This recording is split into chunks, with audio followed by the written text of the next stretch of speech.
All started in a quiet small town in the northwest of Ireland called Sligo, where at the time 6 young ambitious lads were taking part in a production of Grease in their local theatre.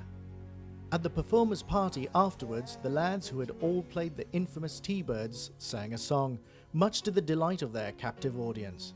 Encouraged by the good comments, they formed a band called 6 as 1.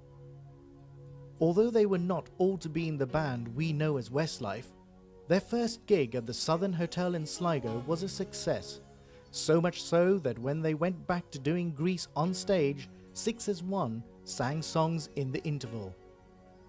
A few school exams later, the group went back to concentrate on their music. They became a runaway success in Sligo, and it was about this time that some of the band members wrote a song called Together Girl Forever. The name of the band changed to a catchier IOU, and their popularity grew until they were hailed as the biggest band in Sligo.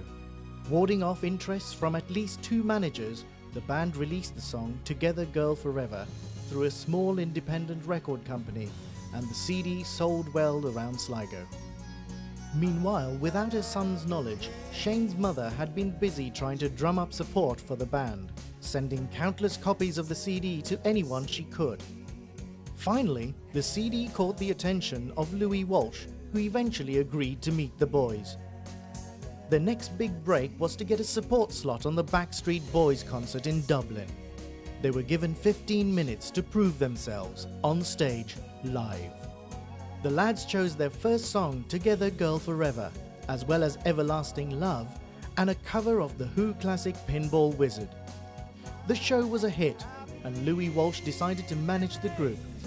They recorded 2 songs as a demo, and it was then that Ronan Keating was asked by Louis if he wanted to help with the band's development and management.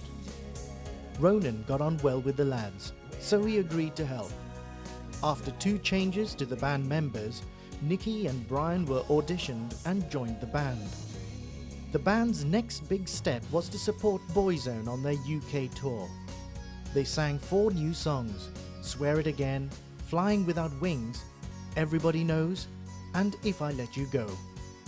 They also had a new name, Westside. There were still more hurdles for the boys to get over.